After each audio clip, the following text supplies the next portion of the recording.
Accidentally drunk, CEO loses control, a night of unforgettable love. Hi, my beautiful family. Welcome back to Mr. Peter Stories. Before we begin today's journey, let us join in prayer. Dear Heavenly Father, bless this beautiful storytelling family that shares love, hope, and joy through every tale. Guide us as we grow together, making memories and touching hearts.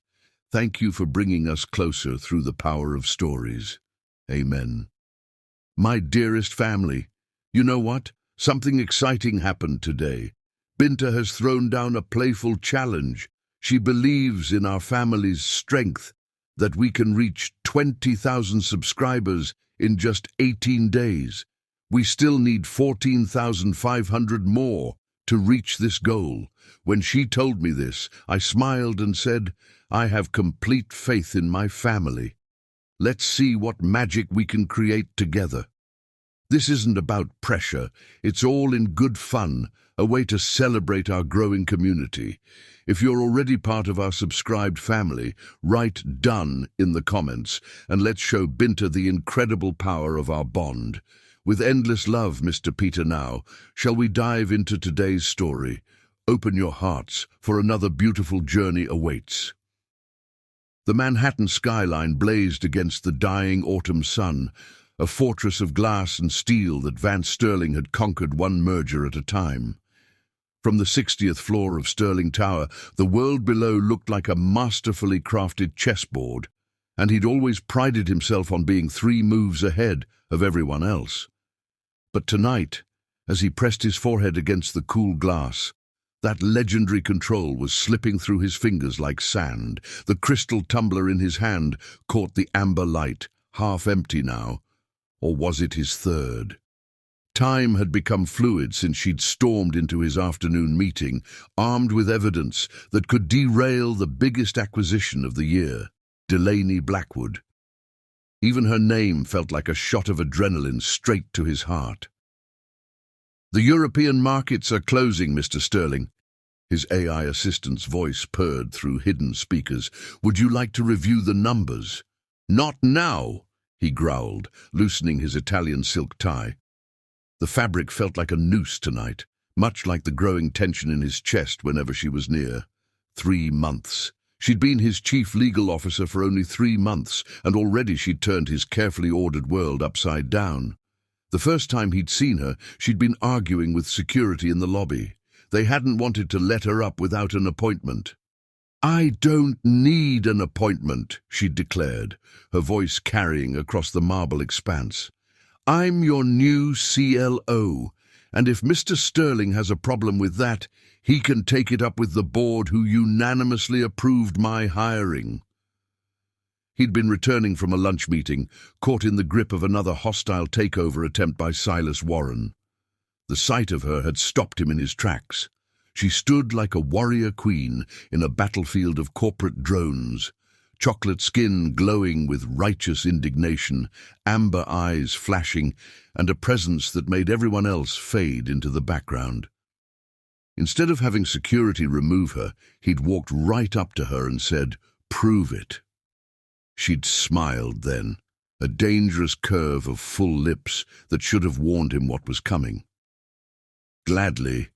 Your acquisition strategy for Pacific Tech is fundamentally flawed. Give me 10 minutes and I'll show you how to save this company from a catastrophic mistake. She'd been right, of course. Pacific Tech had been a trap, carefully laid by Warren to drain Sterling Enterprises' resources and leave them vulnerable to a takeover. Delaney had seen through it in hours, when his entire strategy team had missed it for weeks. The sun dipped lower, painting the sky in shades of fire that reminded him of her favorite shade of lipstick. Vance moved to his desk, a massive slab of black marble that dominated one end of his office. Family photos lined one corner. His mother at her last charity gala, his father's stern portrait from before the accident, his younger sister's wedding, all of them looking at him with expectations he'd always met until now. A soft knock interrupted his brooding. "Come in," he called, not turning around. He knew who it was by the whisper of heels against hardwood, the subtle scent of jasmine that always announced her presence. "The board meeting's been moved up," Delaney said, her voice professional, but with an undercurrent that made his spine tingle. "Warren's making his move sooner than we expected." Vance turned then, and immediately regretted it. She wore deep purple today, the color of royalty, and the sight of her made his chest ache. Her hair was swept up in an elegant twist, revealing the graceful line of her neck. A single diamond drop earring caught the dying light, throwing rainbows across her dark skin. "How bad?" he managed, gripping the edge of his desk to keep from reaching for her. "Bad enough that Julian called an emergency session." She moved closer, spreading documents across his desk. "Warren's been accumulating shares through shell companies. If we don't stop him by Monday, he'll have enough leverage to force a vote on leadership." The mention of his CFO and oldest friend snapped some sense back into Vance's alcohol-clouded mind. Julian Pierce had been with him since college, the only person who knew all his secrets. Well, almost all of them. The newest one was standing too close, smelling too good, being too damn perfect. "Show me," he said, and she leaned forward to point out the pattern in the trading data. Her arm brushed his, and electricity arced between them. She jerked back as if burned, but not before he saw the flash of something raw and hungry in her eyes. "Sorry," she murmured, but didn't move away. "The pattern's clear once you know what to look for. See these transactions, all routed through different banks, but the timing is too perfect," he finished, following her logic. Their heads bent together over the papers, and he could feel the heat radiating from her body. "He's using an algorithm." "Exactly." She straightened up, smoothing her skirt in a gesture he'd come to recognize as her tell when she was nervous. "But that's not what worries me most. Look at the dates." Vance forced himself to focus on the numbers instead of the way her perfume was making his head spin. The dates. "These started 3 months ago, the same week I was hired." Her voice was quiet now, troubled. "Someone leaked my hiring to Warren before it was announced. He's been planning this since before I walked through that door." The implications hit him like a physical blow. "He wanted you here. Why?" Delaney met his gaze squarely, and the vulnerability there made his heart stutter. "Because he knew I'd find the Pacific Tech trap. He knew I'd stop you from making that mistake. And now we look like we're working together," Vance finished, the pieces falling into place. "He's going to use our connection against us." "What connection?" she challenged, but her voice shook slightly. "We're colleagues, nothing more." The lie hung between them like smoke, choking them both. Vance took a step forward, unable to stop himself. "Are we?" She didn't back away. "We can't be anything else. You know that." "Do I?" The bourbon made him reckless, burning away the careful walls he'd built. "Tell me you don't feel this too. Tell me I'm imagining the way you look at me when you think no one's watching." "Vance!" His name on her lips was both warning and plea. "Don't." "Tell me," he insisted, closing the distance between them until he could see the gold flecks in her eyes, count every perfect eyelash. "Tell me you don't lie awake at night thinking about what could happen if we both stopped pretending." Her hands came up to his chest, but whether to push him away or pull him closer, he never found out. The office door burst open, and they jumped apart like guilty teenagers. Julian Pierce stood in the doorway, his usually immaculate appearance showing signs of strain. "We have a problem," he announced, then paused as he registered the tension in the room. "Am I interrupting something?" "No," Delaney said quickly, gathering her papers. "I was just leaving. The board meeting's at 8 tomorrow morning. Don't be late." She fled, leaving the scent of jasmine and regret in her wake. Vance watched her go, his hands clenched into fists at his sides. Julian waited until the door closed behind her before speaking. "You're playing with fire, my friend." "I know. Vance moved back to the window, watching the city lights come alive as darkness fell. What's the problem? Several, actually. Heath Anderson called from Tokyo. The Japanese investors are getting nervous about the Warren situation, and Silas himself was spotted having dinner with someone interesting last night. Who? Cove Martinez, Delaney's best friend and head of our tech division. The crystal tumbler shattered in Vance's hand, sending shards of glass and drops of bourbon flying. A thin line of blood welled up on his palm, but he barely noticed the pain. Julian sighed, moving to the bar to get a first aid kit. You need to get this under control, Vance. The company, your feelings for Delaney, all of it. Warren's playing chess while you're thinking about her lips. I am in control, Vance snapped, but they both knew it was a lie. Control had walked out the door with Delaney Blackwood, leaving him with nothing but wanting and whiskey to keep him warm. As Julian bandaged his hand, the city continued to pulse below them, unaware that its most powerful CEO was falling apart over a woman he couldn't have. Tomorrow would bring the board meeting, Warren's schemes, and another day of pretending he wasn't desperately in love with his chief legal officer. But tonight, in the gathering darkness of his office, Vance Sterling finally admitted the truth to himself. He was already lost, and no amount of power or money could save him now. Chapter 2. Legal Boundaries. Delaney Blackwood's office on the 58th floor was her sanctuary, a place where logic and law could overcome any emotion. At least that's what she told herself as she stared unseeing at the contract before her, the words blurring into meaningless shapes.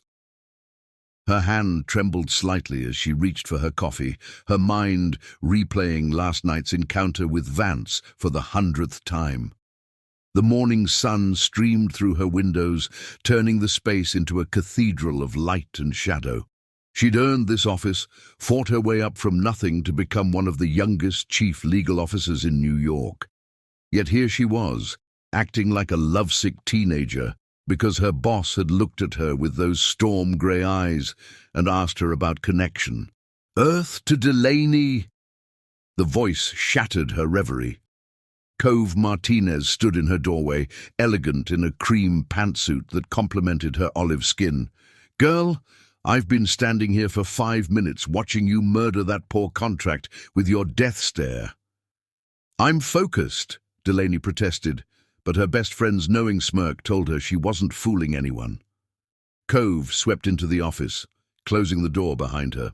As head of Sterling Enterprises' tech division, she had clearance to be here, but the gossip she carried was definitely not for public consumption. The whole building's talking about what happened in the executive lounge last night. Delaney's heart stopped. What? Apparently, our mighty CEO nearly broke a conference table when Silas Warren mentioned your name during the investor call. Julian had to end the meeting early because Vance looked ready to commit murder through the video screen. Relief and something darker flooded Delaney's veins. That's ridiculous. Mr. Sterling is just protective of his executives. Mr. Sterling? Cove rolled her eyes, perching on the edge of Delaney's desk. You were calling him Vance last night when you thought no one was around. Heat crept up Delaney's neck. You're supposed to be my friend, not my stalker. I'm your friend, exactly because I stalk you. Cove grinned. Someone has to keep you from drowning in legal briefs and missing the fact that the hottest CEO in Manhattan looks at you like you're water in the desert. It's not like that, Delaney insisted, standing to pace behind her desk. We're colleagues. There are rules, protocols. Protocols, Cove snorted. The man wrote those protocols himself, and I've seen how he looks at you in meetings. He'd burn that rule book if you gave him half a chance. Before Delaney could respond, her office door burst open again. Clover Bennett, their friend from PR, rushed in, her usual composure shattered. Emergency, she announced, her caramel complexion paler than usual. Silas Warren's making a hostile move for the company. The words hit Delaney like a physical blow. What? How? Clover dropped a stack of papers on her desk. My sources at the Financial Times got wind of it. He's been accumulating shares through a network of shell companies, just like you suspected. But that's not the worst part. What's the worst part? Delaney asked, though her legal mind was already racing ahead to the implications. He's claiming insider knowledge of improper relationships between executives. He's threatening to take it to the board unless Vance steps down as CEO. The room spun slightly. Delaney gripped the edge of her desk, her knuckles turning white. He can't prove anything. There's nothing to prove. Isn't there? Clover's voice was gentle. I saw the security footage from last night, Delaney. If I were trying to build a case about inappropriate relationships, delete it, Cove ordered immediately. Whatever you saw, make it disappear. Already done, Clover assured them. But Warren has people everywhere. If I saw it... The implications hung heavy in the air. Delaney sank back into her chair, her mind racing. Last night replayed in her memory. The heat of Vance's body so close to hers, the intensity in his eyes when he demanded she admit their connection. Had someone been watching, recording, setting them up? Clover continued, the charity gala is tonight. Warren will be there, along with half the board and every financial reporter in the city. Whatever move he's planning, it'll happen there. I'm not going, Delaney decided. I'll work late, review the share purchases, find a legal way to block him. You have to go, Cove interrupted. If you don't show up, it'll look like confirmation of everything Warren's implying. Besides, she added with a sly smile, I already picked up your dress from the designer. You're wearing emerald green and Vance Sterling won't know what hit him. That is exactly what we're trying to avoid, Delaney groaned. But she knew her friends were right. Running would only make things worse. A knock at her door made all three women jump. Julian Pierce stood there, his expression unreadable. Ms. Blackwood, do you have a moment? Cove and Clover exchanged glances before making themselves scarce. Julian waited until the door closed behind them before speaking. He's not sleeping, he said without preamble. Barely eating. I've known Vance since college, and I've never seen him like this.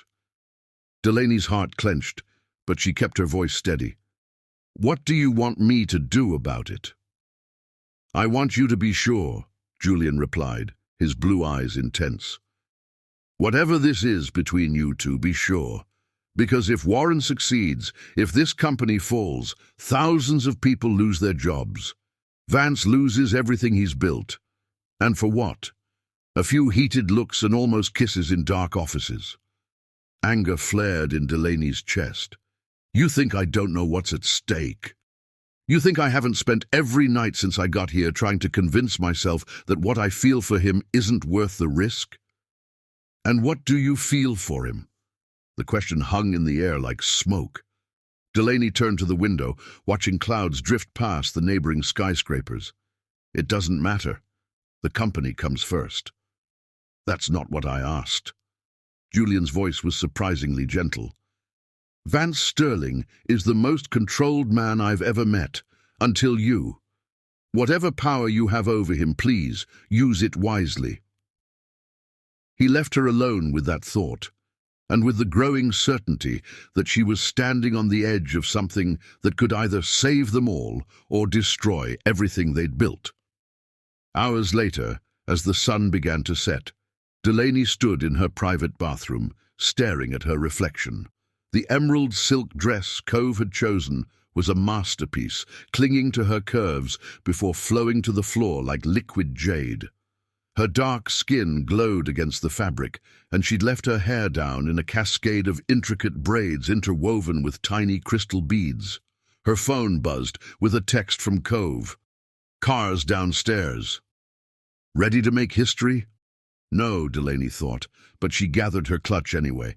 She wasn't ready for the way Vance would look at her tonight, wasn't ready for Silas Warren's schemes, wasn't ready for the way her whole world seemed to be balancing on the edge of a knife. But ready or not, she had a gala to attend. And somewhere in that glittering crowd, the most powerful man in Manhattan would be waiting for her, his grey eyes stormy with everything they couldn't say. As she stepped into the elevator, Delaney sent up a silent prayer that she was strong enough to resist him, because Julian was right. One wrong move tonight could bring down an empire. And no matter what her heart wanted, she couldn't be the woman who destroyed Vance Sterling. The elevator doors closed on her reflection, and Delaney Blackwood prepared herself for battle. She was a lawyer, after all, and tonight, the most important case of her life would be proving to the world and to herself that she was not in love with her boss, even if that proved to be the biggest lie she'd ever told. Chapter 3. Dangerous Games. The Metropolitan Museum of Art glowed like a jewel against the Manhattan night, its grand steps lined with photographers hoping to catch the city's elite at their most vulnerable. Vance Sterling's private car pulled up to the entrance, and camera flashes erupted like lightning. He adjusted his bow tie, a familiar mask of corporate confidence sliding into place as his driver opened the door.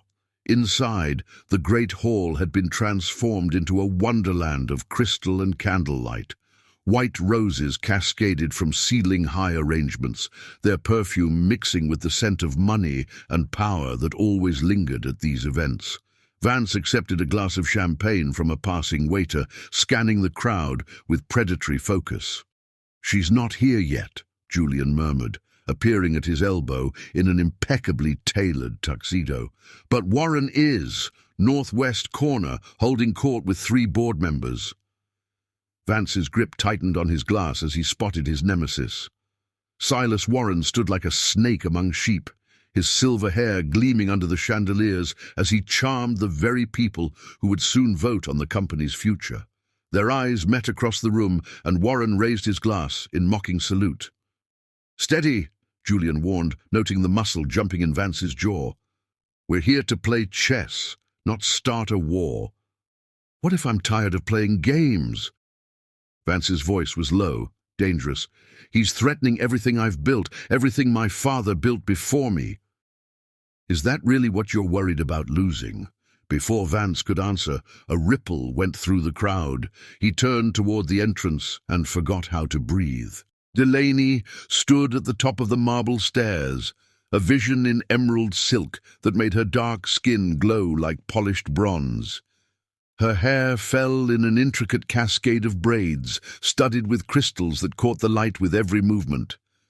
But it was her eyes that held him captive, amber fire that found him instantly in the crowd, as if she'd known exactly where he would be.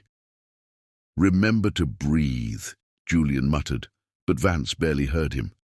The world had narrowed to the sight of Delaney descending those stairs, every eye in the room drawn to her magnetic presence. Silas Warren moved first, breaking away from his admirers to intercept her at the bottom of the stairs.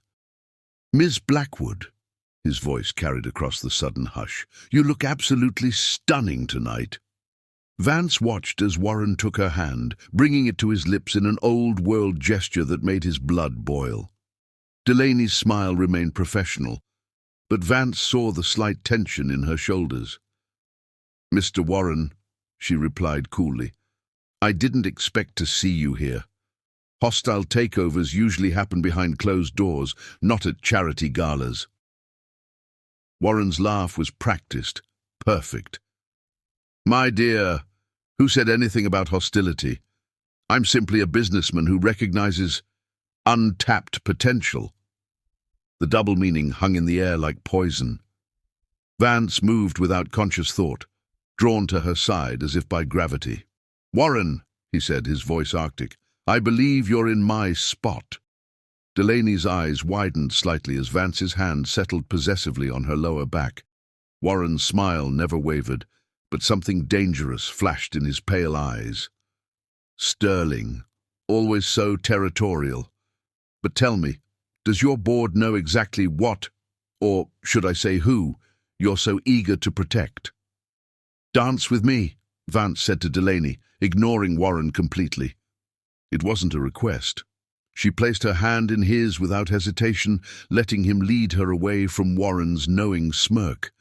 The orchestra was playing something slow and intimate, and other couples parted before them like the Red Sea. "That was dangerous," she whispered as he pulled her close. One hand splayed across her back, while the other clasped hers over his heart. "The entire room is watching us." "Let them watch." His voice was rough against her ear. "Why did you have dinner with him last week?" Delaney stiffened in his arms, but didn't pull away. "Keeping tabs on me, Mr. Sterling."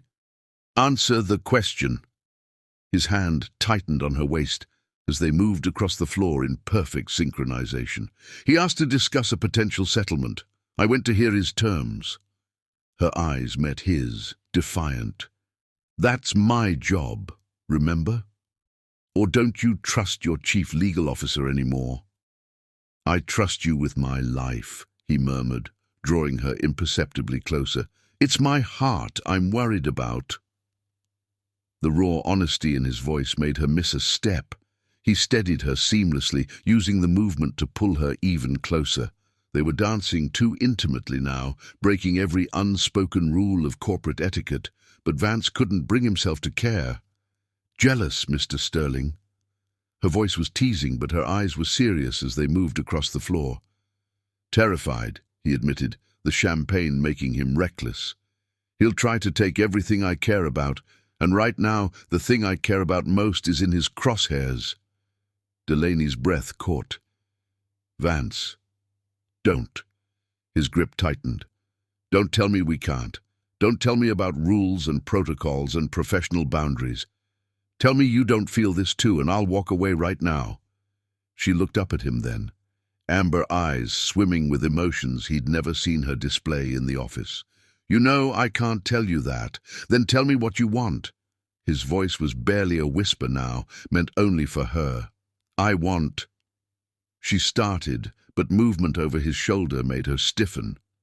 "Silas is coming this way, with the chairman of the board." Reality crashed back in. Vance spun them smoothly away from the approaching threat, but the spell was broken. As the song ended, he felt Delaney pulling away, rebuilding the careful walls between them. "Miss Blackwood," the chairman's booming voice carried across the dance floor. "Just the person I wanted to see. Could you spare a moment to discuss the Anderson merger?" Delaney stepped back from Vance's embrace, professional mask sliding perfectly into place.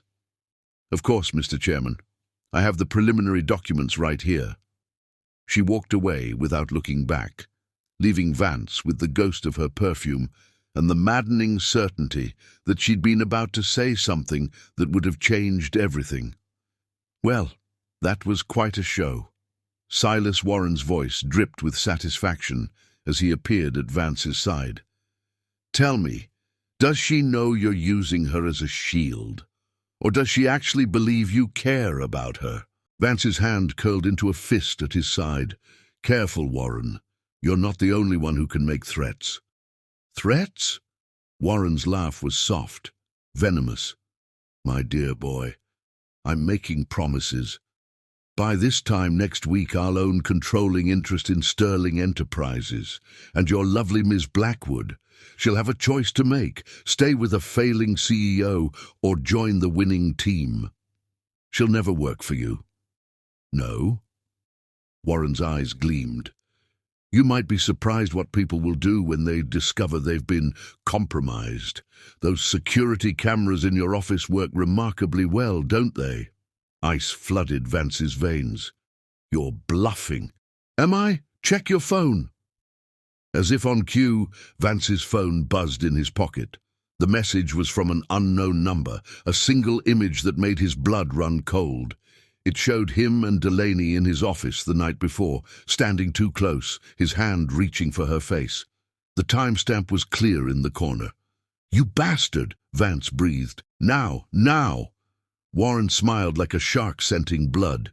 "Is that any way to talk to your new majority shareholder? The board meeting on Monday should be quite interesting. I wonder how they'll react when they see evidence of their CEO's indiscretions." "If you think you can blackmail me—" "Blackmail?" Please, Warren's voice dripped false offense.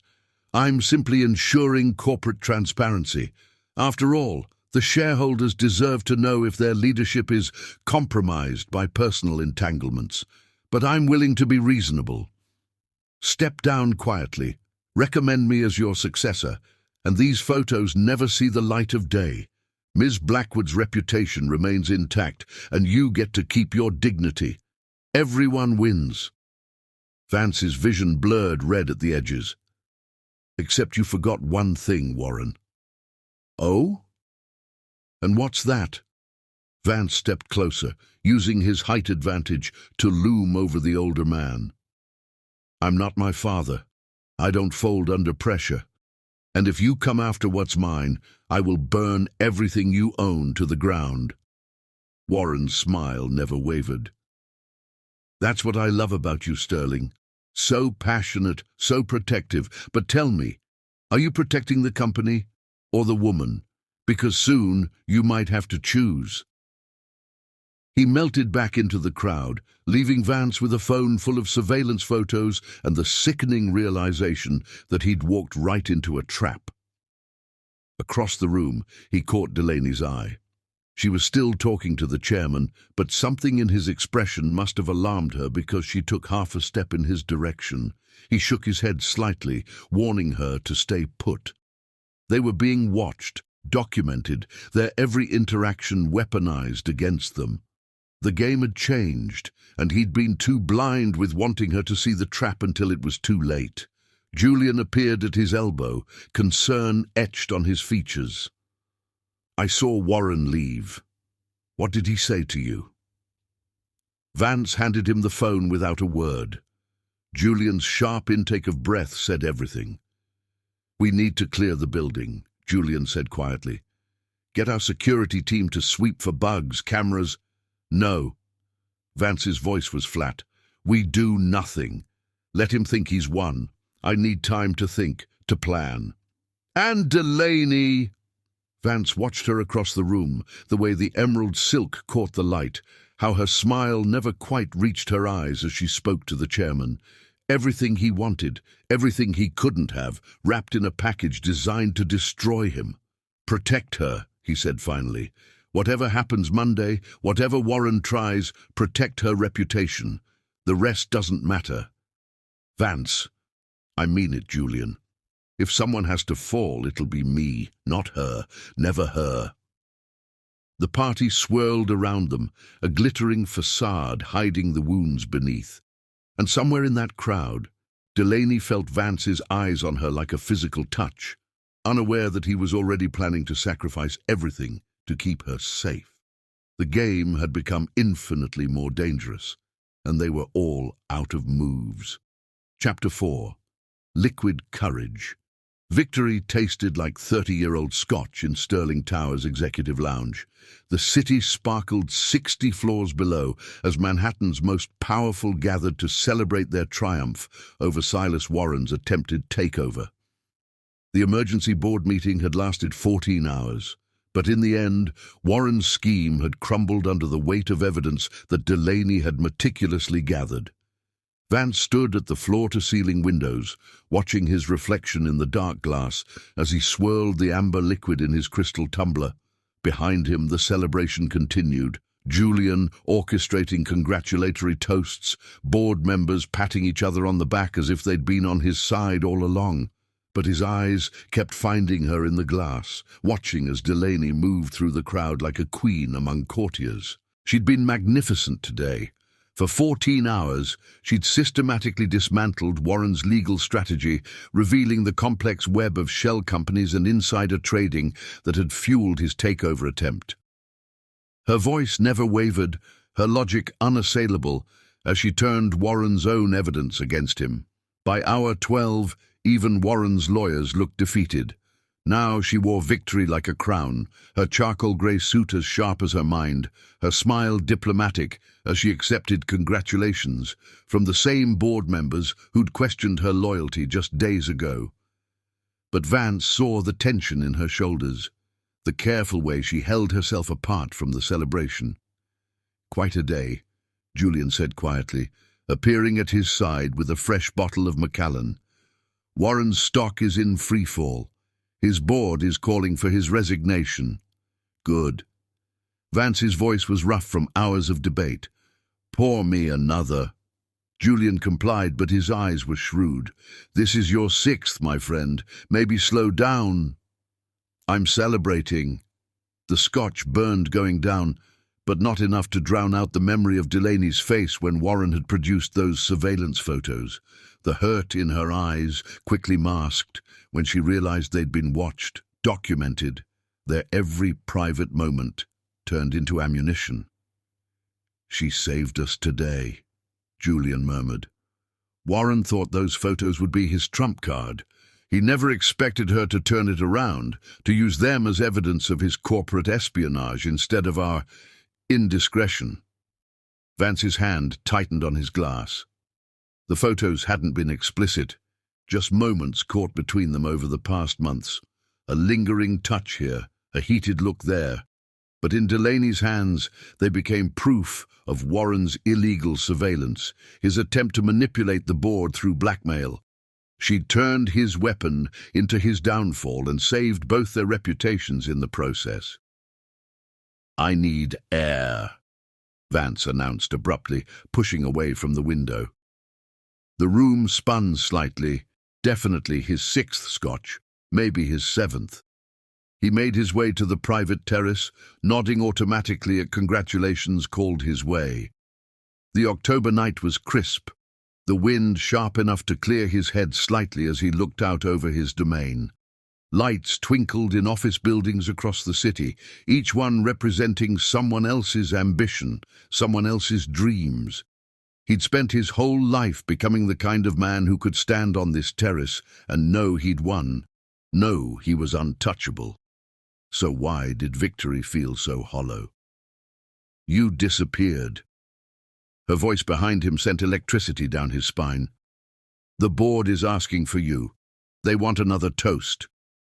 Let them drink without me. He didn't turn around, but he felt her presence like a physical touch as she moved to stand beside him at the railing. You're drunk, she observed, no judgment in her voice. Getting there. He finally looked at her, and immediately wished he hadn't. The wind had brought colour to her cheeks, loosened a few strands of hair from her elegant twist. She looked softer in the darkness, more vulnerable. Vance. She started, then stopped, seeming to wrestle with her words. What Warren did, those photos, I'm sorry. That broke through the Scotch haze. He turned to face her fully. You're sorry? You saved this company today. Saved my reputation. Saved everything. Did I? Her voice was barely a whisper. Because you've barely looked at me since those photos came out. If I crossed a line, if I made you uncomfortable, stop. He stepped closer, invading her space in a way he never allowed himself to do sober. You think I'm avoiding you because I'm uncomfortable? Christ, Delaney, I'm avoiding you because every time I look at you, I want to... He trailed off, lost in the way the city lights played across her face. She didn't step back. Want to what? Her eyes met his, challenging. The Scotch sang in his veins, washing away years of control, of propriety, of carefully maintained distance. This, he growled, and kissed her. For one heart-stopping moment, she froze. Then her hands were in his hair, her body melting against his as the kiss deepened into something desperate and wild. She tasted like victory and champagne and everything he'd been denying himself since the day she walked into his life. His hands found her waist, pulling her closer as he backed her against the railing. The wind whipped around them, but neither felt the cold. Her fingers dug into his shoulders as his mouth moved to her neck, drawing a soft gasp that made his blood burn. Wait, she managed, even as she arched into his touch. The cameras. Disabled. He smiled against her skin. First thing I did after the meeting. No more surveillance, no more watching, just us. She pulled back slightly, searching his face. Is there an us? The vulnerability in her voice cut through the alcohol haze. He cupped her face in his hands, needing her to understand. There's been an us since the moment you walked into my lobby and turned my world upside down. I've just been too afraid to admit it. Afraid? She smiled slightly. The great Vance Sterling? Afraid? Terrified, he admitted, brushing his thumb across her lower lip. You make me lose control. Every time you walk into a room, every time you challenge me in meetings, every time you look at me like you're looking at me now, I forget who I'm supposed to be. And who are you supposed to be? Controlled, untouchable, the man who puts the company first, always. His forehead rested against hers. But with you, God, Delaney, with you, I just want to be the man who gets to love you. She inhaled sharply at the word love, but before she could respond, the terrace door opened. They sprang apart as Julian stepped out, then immediately stopped. Sorry, he said, though his expression suggested he wasn't sorry at all. But the chairman is asking for both of you, something about a press statement. Delaney smoothed her suit, professional mask sliding back into place. But Vance saw the slight tremor in her hands, the way her lips were still swollen from his kiss. We should go in, she said, not quite meeting his eyes. The press will be waiting. Delaney. He caught her hand before she could leave. This isn't over. She looked at their joined hands, then up at him, with eyes that held both promise and warning. No, she agreed softly. I don't think it is. They walked back into the lounge separately, maintaining careful distance as cameras flashed and reporters shouted questions. But Vance felt the ghost of her kiss like a brand, and when their eyes met across the crowded room, he saw his own hunger reflected back at him. The scotch still burned in his veins, but it wasn't what made him feel drunk anymore. That was all her. The way she commanded the press conference, the subtle glances she sent his way, the knowledge that everything had changed on that terrace. Warren had tried to use their connection to destroy them. Instead, he'd forced them to stop denying it existed. And now that Vance had tasted what it felt like to kiss her, to hold her, to whisper dangerous truths against her skin, there was no going back. Let the press speculate. Let the board whisper. He was done pretending he wasn't in love with the woman who'd saved his empire. The only question now was whether she was ready to stop pretending too. As the cameras flashed and the questions flew, Vance watched Delaney command the room with the same fierce grace that had brought Warren to his knees. She was a queen in her own right, not a prize to be won or a weapon to be wielded.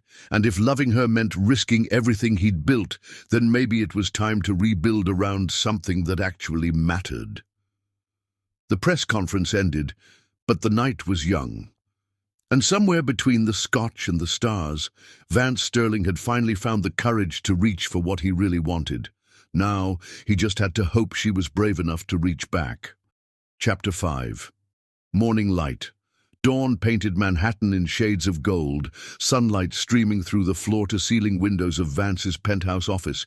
He hadn't meant to spend the night here, but after the press conference, after Delaney, sleep had been impossible. He'd spent hours pacing, remembering the taste of her lips, the soft sounds she'd made when he kissed her neck, the way she'd looked at him under the stars. The scotch had worn off hours ago, leaving him with crystal clarity about what he'd done. He'd crossed a line that couldn't be uncrossed, broken every rule he'd written himself about professional boundaries, and God help him, he didn't regret a single moment. His phone buzzed. Another message from Julian about the morning's board meeting. The victory over Warren had bought them breathing room, but the real work was just beginning. They needed to stabilize the stock price, reassure investors, project strength. He needed to be the controlled, untouchable CEO everyone expected. Instead, he was standing in yesterday's suit, his tie long discarded, staring at the spot on his private terrace where he'd finally kissed the woman who'd haunted his dreams for months. The soft click of his office door opening made him turn.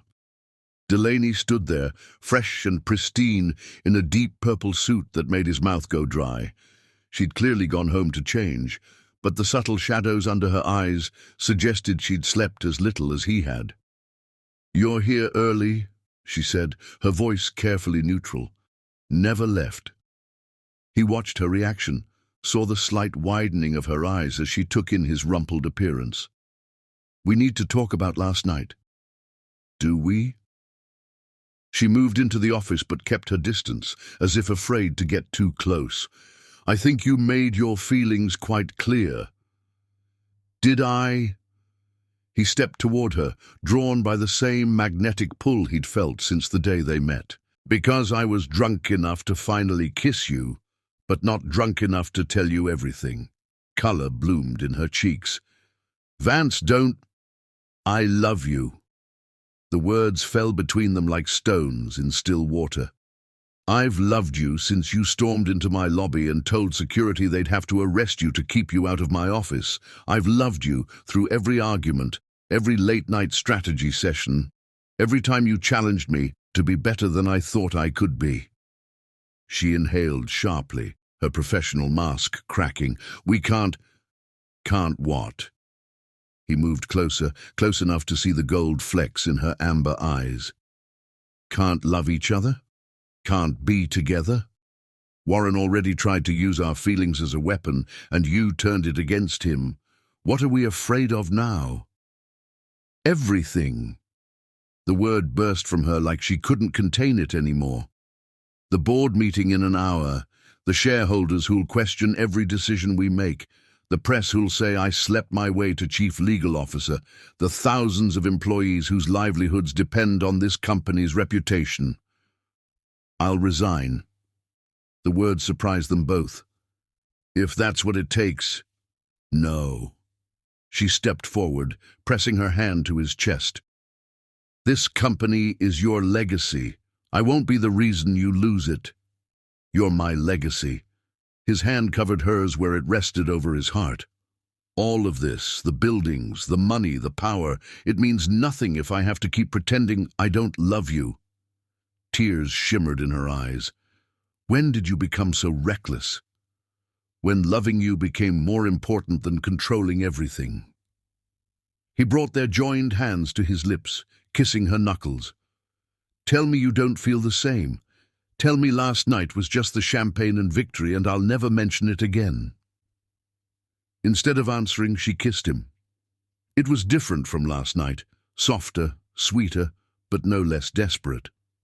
Her free hand came up to cup his face as he pulled her closer, pouring months of longing into the kiss. When they finally broke apart, she rested her forehead against his. "I love you too," she whispered. "God help me, but I do." The words made his heart soar, but reality was already intruding. His phone buzzed again, Julian reminding him the board was gathering.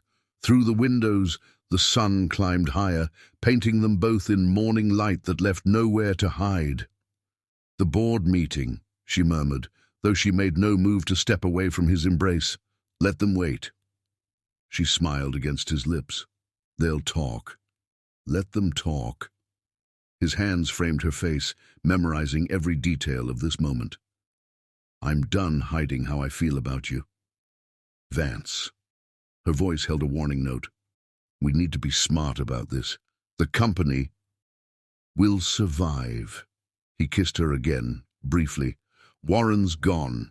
The takeover threat is neutralized, and I refuse to spend another day pretending you're just my chief legal officer." A knock at the door made them spring apart. Julian entered, then stopped short at the sight of them. "I can come back." "No," Delaney said, smoothing her suit. "I was just leaving. The board will be waiting." She moved toward the door, every inch the professional, but paused before leaving.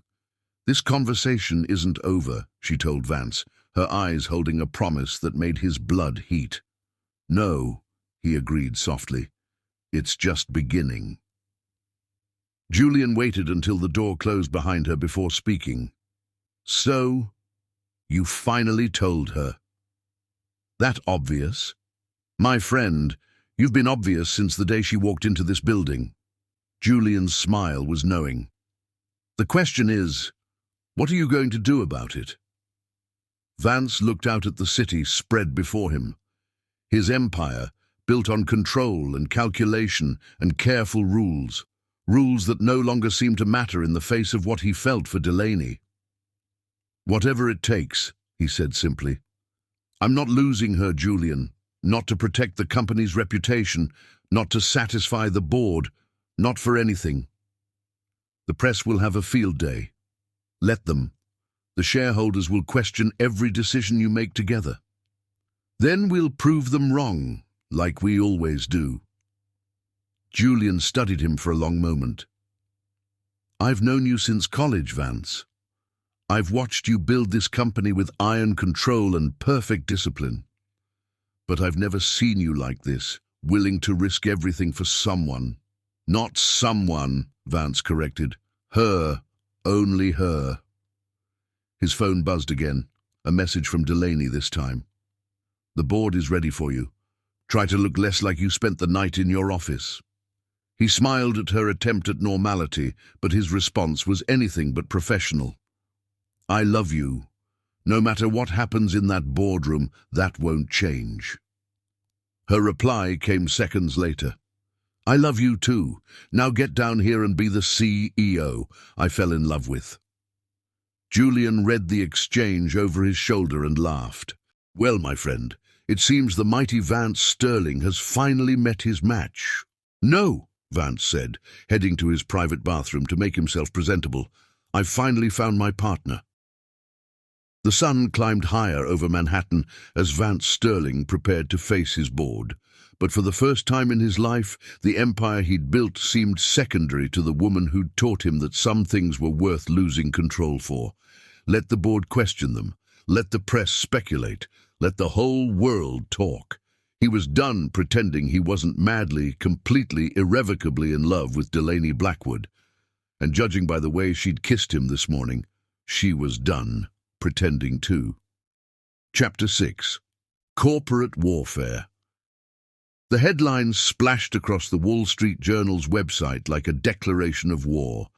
Sterling Enterprises CEO in secret relationship with chief legal officer. Below it, the surveillance photo from the terrace showed their kiss in stark detail, the New York skyline a glittering witness to their moment of weakness.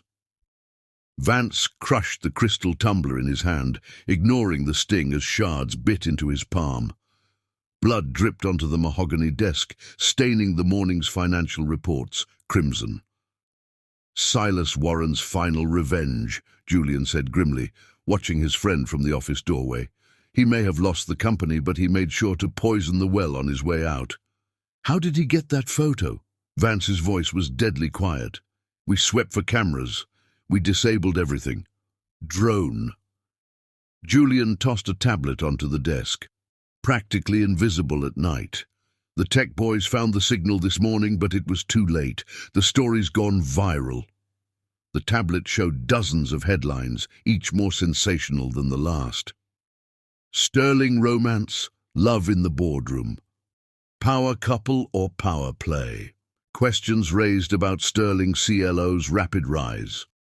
A soft knock interrupted them. Delaney stood in the doorway, her usual confidence replaced by something more vulnerable. The board's demanding an emergency session. They want to discuss. She faltered, then straightened her spine. They want to discuss my position with the company. Like hell. Vance started toward her, but she held up a hand to stop him. Don't. Her voice cracked slightly. Please, I need to handle this professionally. There's nothing professional about this. He gestured at the headlines screaming from every screen. This is a deliberate attack. Warren's trying to destroy everything we what?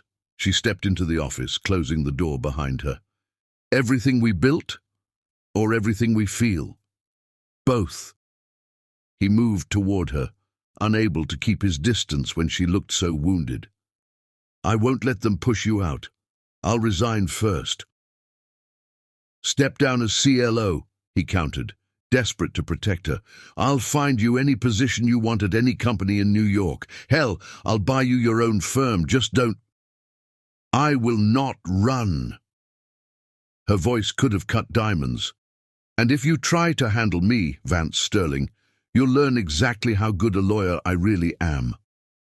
The fire in her eyes, the steel in her spine. God, he loved her more in that moment than he'd thought possible. "The board meeting starts in an hour," Julian interrupted softly. "We need a strategy. I have one." Delaney's smile was sharp enough to draw blood. "We tell the truth." Both men stared at her. "The truth?" Julian asked carefully. "Yes." She moved to the window, looking out at the city that had witnessed their love story. "We admit that yes, we're in a relationship. Yes, it developed after I joined the company.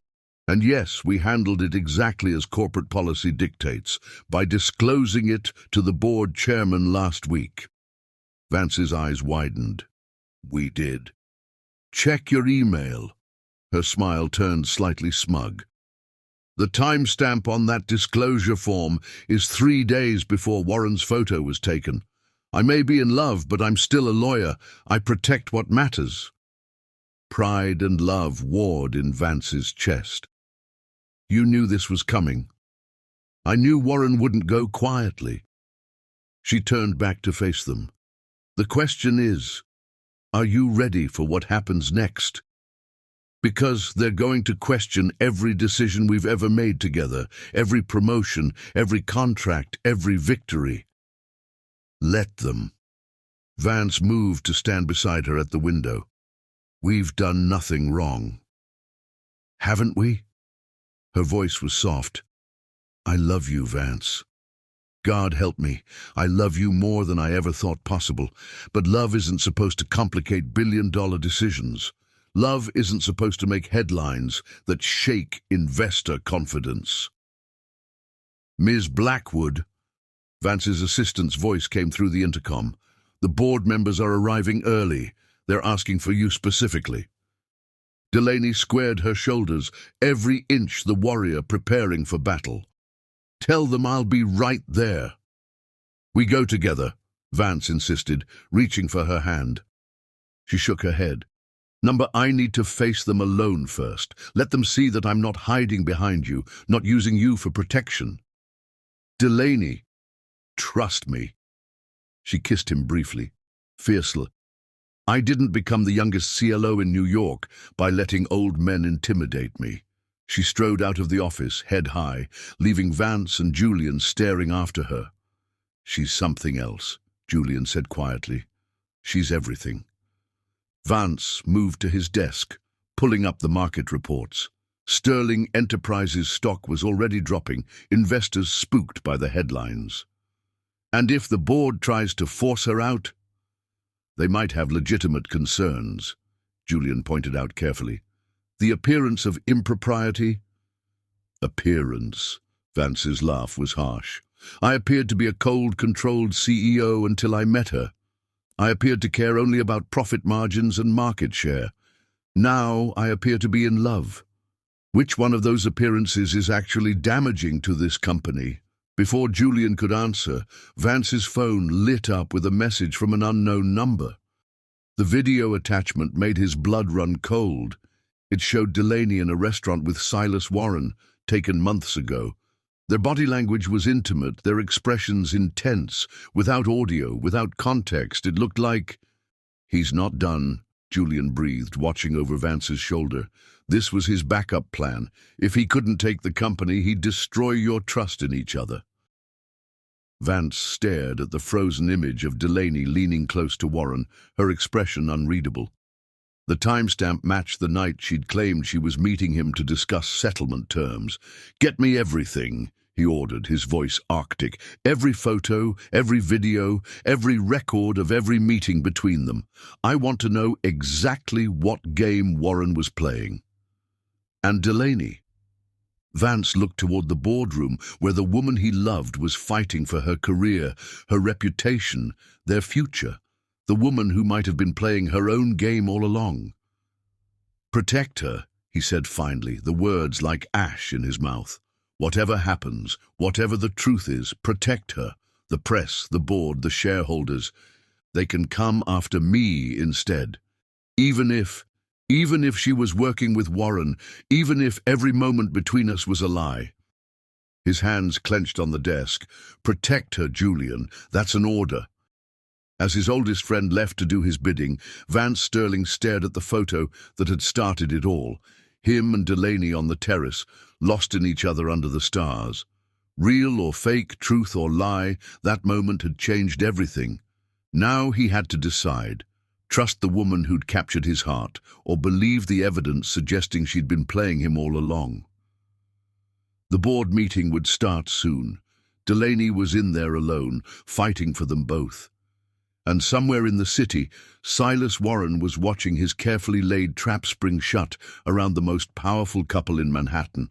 The war wasn't over, it was just beginning, and this time the casualties wouldn't be measured in stock prices and market share, but in broken hearts and shattered trust.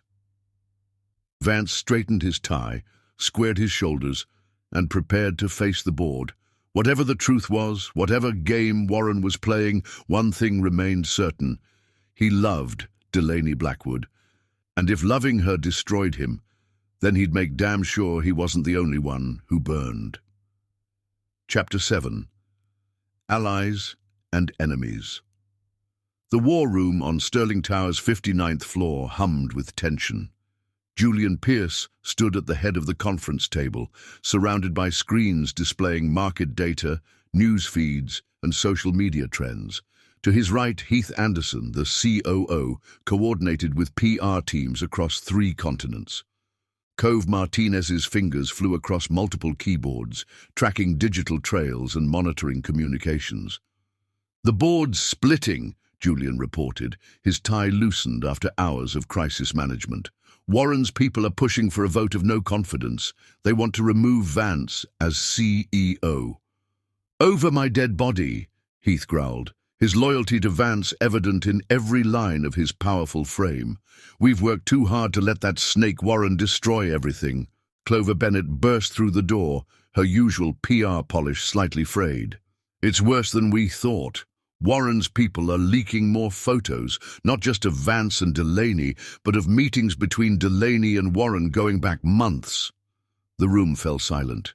Everyone remembered how Vance had reacted to the first video, the security footage of Delaney and Warren in that intimate restaurant setting. He'd gone absolutely still, the kind of stillness that preceded storms.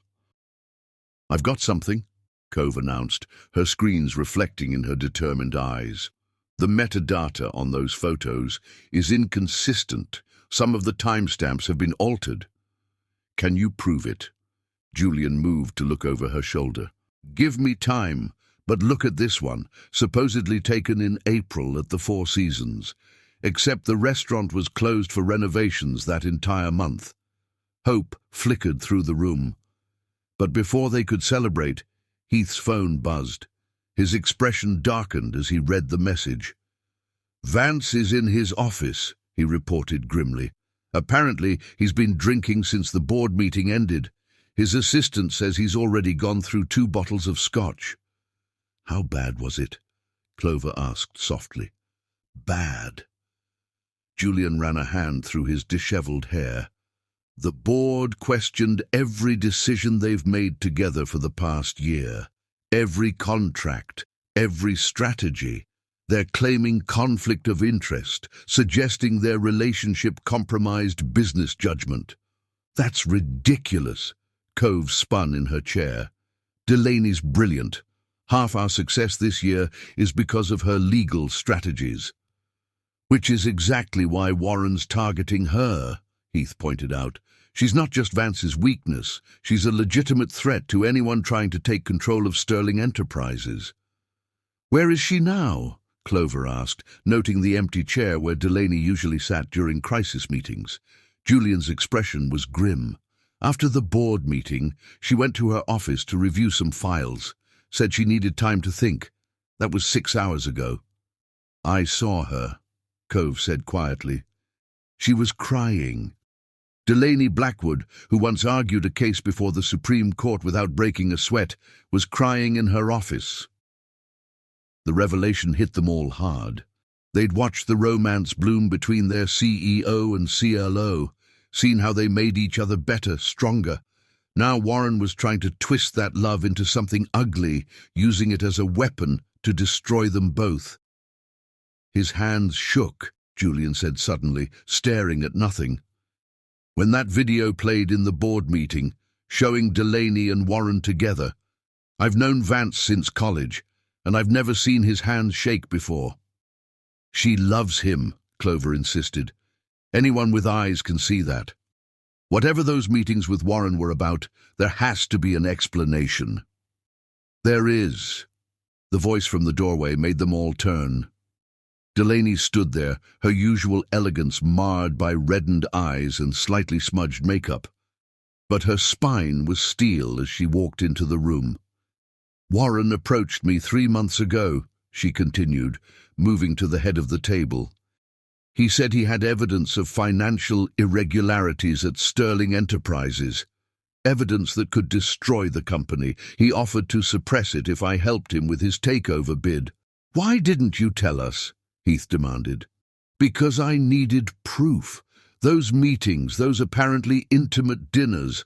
I was gathering evidence of his blackmail attempt, recording conversations, collecting documents. She smiled grimly. I'm a lawyer. I know how to build a case. The video of you leaning close to him, Julian started. I was whispering that I knew about his insider trading. Her eyes flashed. I had proof of that too, which is why he had to move up his timeline. He knew I was close to exposing him. Why didn't you tell Vance? Cove asked gently. Delaney's composure cracked slightly. Because I love him, and Warren's alleged evidence involved Vance's father. May he rest in peace. I couldn't be the one to tarnish that legacy. I needed to be sure, to have concrete proof before I brought any of it to light. Understanding dawned on their faces. Delaney hadn't been betraying Vance. She'd been protecting him, even before they admitted their feelings for each other. He thinks you betrayed him, Julian said softly. Right now, he's up there drowning in scotch, believing the worst. I know. Her voice broke slightly. But I couldn't tell him what I was doing without compromising the investigation. And now Warren's turned it against you, Clover finished. Made it look like you were working with him instead of against him. Show him the evidence, Heath urged. Explain everything. Delaney shook her head, tears finally spilling over. Warren's people got to it first. My office was broken into last night. Everything's gone. The recordings, the documents, all of it. It's my word against their carefully crafted narrative. Silence fell as they absorbed the implications. Without proof, it looked bad. Regular meetings with their biggest enemy, secrets kept from the man she claimed to love. Sir? Vance's assistant's voice came through the intercom. Mr. Sterling's asking for Mr. Pierce. He says it's urgent. Julian stood, straightening his tie. His hands were shaking, he said again, looking at Delaney. The great Vance Sterling, who's never shown weakness in his life, couldn't hide how much the thought of losing you destroyed him. I never betrayed him, she whispered. Everything I did, every secret I kept, it was all to protect him. Then prove it. Cove's voice was fierce as she turned back to her computers. I'll keep digging into the metadata. Clover can work her PR magic. Heath can handle the board. But you need to fight for him, Delaney. Fight for your love story. They're going to fire me, Delaney said softly. The board, they're ready to force me out to contain the scandal. Let them try, Heath growled. We're your allies in this war, and we don't abandon our own. Julian paused at the door. He's hurting, Delaney. Hurting in a way I've never seen before. But under that pain, under that scotch-soaked anger, he loves you. Don't let Warren steal that from you both. As their friends mobilized around her, Delaney moved to the window. Somewhere up there, The man she loved was drowning his pain in expensive scotch, believing she'd betrayed everything they built together. "I'm coming up," she said suddenly, decisively. "Julian, tell him I'm coming up. Tell him I love him, and I'm done letting Warren tear us apart." Their allies watched her go, then turned back to their tasks with renewed determination. This was war, and they wouldn't let their friends fight alone. In his office, Vance's hand shook as he poured another drink. But this time, it wasn't just the scotch making him unsteady. It was the memory of her eyes in that board meeting, trying to tell him something he'd been too angry to hear. The elevator dinged, and he knew without turning that she was there. His warrior queen, coming to fight one last battle, not for the company this time, but for their love. Let Warren have his schemes. Let the board have their doubts. Some things were worth fighting for, worth believing in, worth trusting even when all the evidence said not to, and Delaney Blackwood had always been worth everything. Chapter 8. Sacrifice Play. The resignation letter lay on Delaney's desk like a white flag of surrender. She'd spent hours crafting each word, making sure it was perfect, professional, and completely devoid of the emotion threatening to tear her heart apart. Her signature at the bottom felt like signing away her soul, but she knew it was the only way. The clock on her wall showed midnight. Most of Sterling Tower was dark now, but lights still burned in Vance's office 60 floors above. She could picture him there, drinking scotch, believing she'd betrayed him. The thought made her hands shake as she gathered her personal items into a small box. "Don't do this." Cove's voice from the doorway was thick with tears. "We can fight Warren.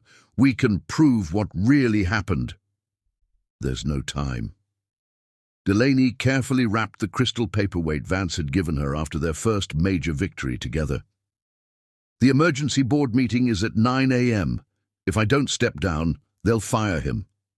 "Then let them." Cove stepped into the office, her usual tech genius confidence replaced by desperate pleading. "Vance would rather lose the company than lose you." "That's exactly why I have to go." Delaney's voice cracked slightly. "Everything his father built, everything he's sacrificed for, I won't let him throw it all away for me. He loves you, and I love him." She looked around her office one last time, memorizing the view of Manhattan that had witnessed so many late-night strategy sessions, so many moments when professional boundaries began to blur. "That's why I have to protect him, even if he hates me for it."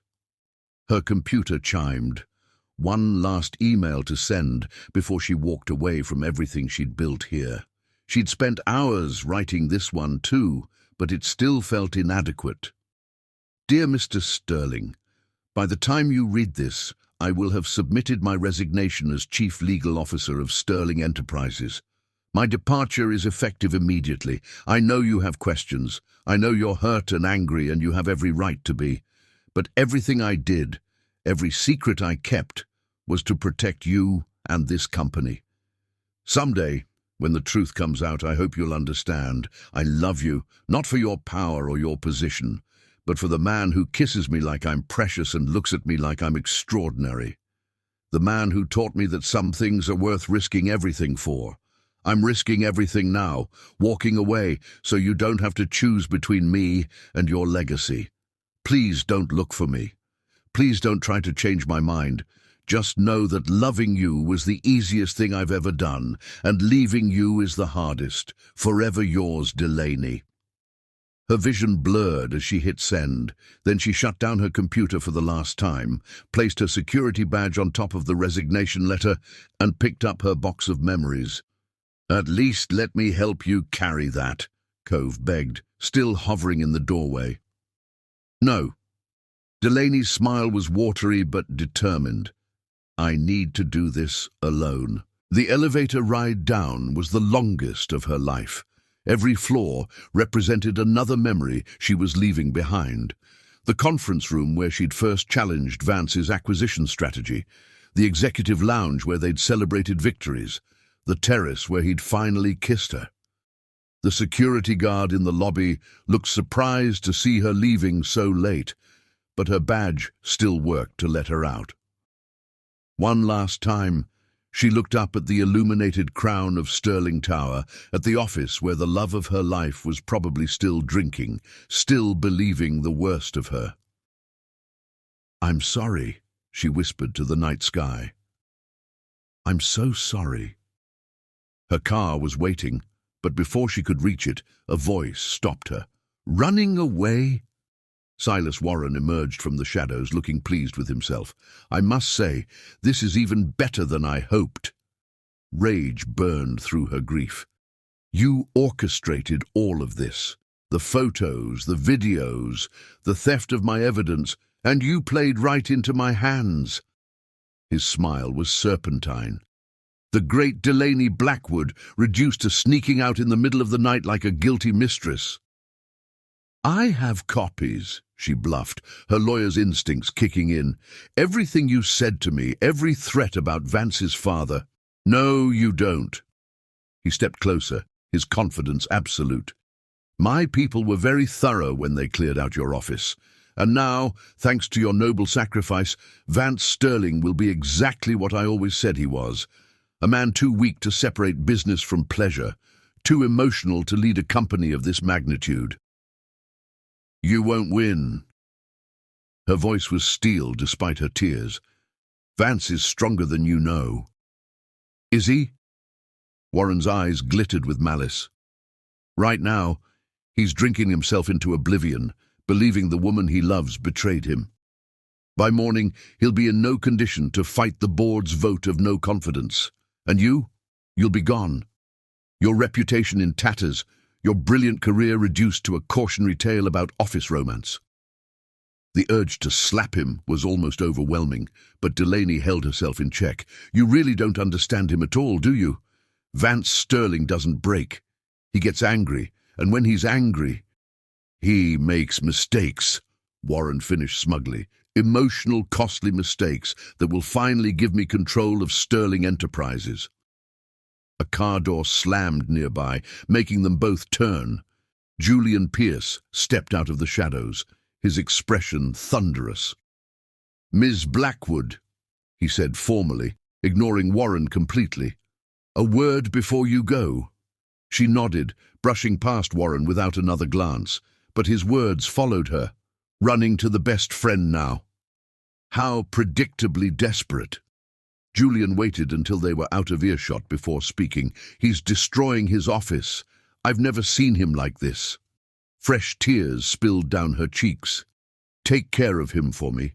Make sure he's okay." "He found your letter funny enough to punch a wall," Julian said quietly. "His hand is bleeding, but he won't let anyone near him. He keeps reading it over and over, like he's trying to decode some hidden message." "There is no hidden message," she lied, praying he couldn't see the truth in her eyes. "Just goodbye." Julian studied her for a long moment. "You did it to save him, didn't you?